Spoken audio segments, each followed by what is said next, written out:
Hi friends, నేను మీ కరణ్. పోరాడాలి. కష్టాలు ఒక్కొక్కసారి కన్నీళ్లు తెస్తాయి. అవి మబ్బుల్లాంటివి. కాసేపటి తర్వాత తెప్పరిల్లుతాయి. ఎంత తక్కువ సమయంలో బయటపడితే అంత మంచిది. జీవితం అన్నాక కష్టమైన సుఖమైన భరించక తప్పదు. మంచిని అనుసరిస్తే తప్పకుండా తగ్గించవచ్చు.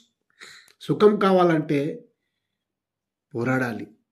కష్టాన్ని వీలైనంత తొందరగా అధిగమించాలి. సుఖాల బాట పట్టడానికి చేసే పోరాటం జీవనం. దాని ఇష్టంతో చేయాలి. కొందరు కష్టం వద్దు, సుఖాలతోనే మేము ఉంటాము అంటారు. సుఖం కోసం అర్రులు చేస్తారు. గతాన్ని తలుచుకుంటూ చాలా బాధపడుతూ ఉంటారు. వీటికన్నా నీ తీపి జ్ఞాపకాలు ఎంత బాగుంటాయి, అవి ఒకసారి గుర్తు తెచ్చుకో. కాసేపైనా మనోబలం పెరుగుతుంది.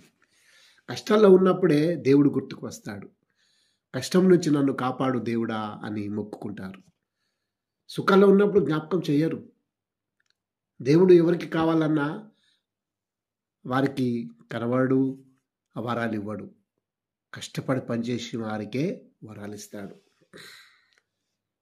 నీకు నువ్వే కష్టం తెచ్చుకుంటున్నావు. దేవుడు ఎవరికి కష్టం ఇవ్వడు.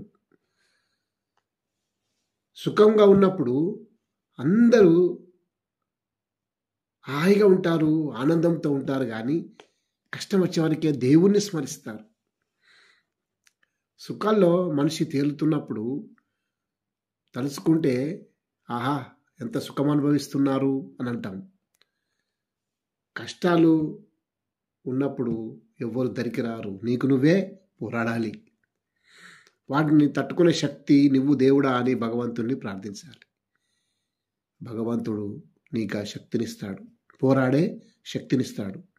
కష్టాన్ని ఎదుర్కో. Thank you.